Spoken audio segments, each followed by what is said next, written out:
Does 1,000,000 seem like a big number to you? How about 2,000,000? Either way, I now have even more ways than that to make a marble. Here's how I did it. Getting to this point took about 2 weeks of development, though we've already covered the first week in the last video. This week began with me fixing a few issues with last week's work, and once that was done, I got to the fun part of this week, which was actually building the 3 unfinished shops. These shops would bring the 600 marble combinations up to the more than 2,000,000 it's at now. Each shop is similar but different than the others, so let's look into how each of the shops were made. The first shop I made this week was the texture shop, which gives your marble a new texture other than the plain, boring plastic texture. I used 24 of these, bringing the amount of marbles buildable up to a bit over 14,000. This was a simple shop to build, however there was one major issue with it. Using different textures would change the mass of the marble. To fix this, I set the marble's massless property to true, changed it in the movement script so you don't move insanely fast, and the issue was fixed. The second shop was a shop for ball models, which change the 3D shape of your marble. There are 12 ball models including the sphere, which makes the amount of marble combinations go up to almost 173,000. However, to add 3D models to the game, you kinda need to have said 3D models on your computer. Nothing a day of modeling in Blender can't fix. Now, you may see the obvious problem with changing the ball's model to anything that isn't, well, a ball.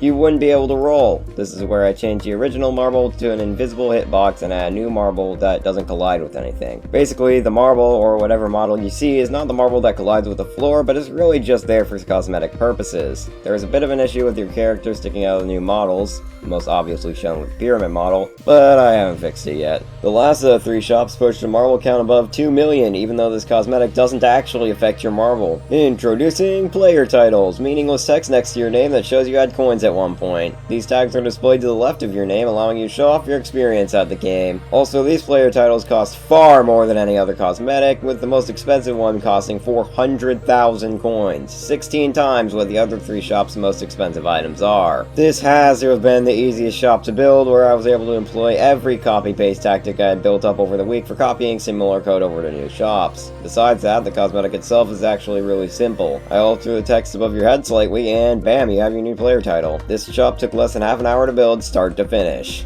Now, let's talk about the similarities between the shops. All of them required an individual value registered in the data store for each item in the shop. I've got to find a better way to do that. Each shop's GUI is extremely similar, with every item selection button having the exact same 3-line script. The prices for each cosmetic differ from shop to shop, however a very slightly altered script is used to display all of the prices. So, to recap, we made 3 different cosmetic shops to increase the amount of cosmetic combinations to over 2,000,000, and solve several issues along the way. Not much about the actual gameplay has changed, however I'm sure with these cosmetics, lobbies will look a lot more colorful and fun. Next week I'll make the music for the game, as there is currently nothing to listen to, so if you enjoyed this video, like and subscribe to support the project. If you have questions or feedback about the game, comment about it or join the Discord server that's linked in my channel page. Hope you enjoyed.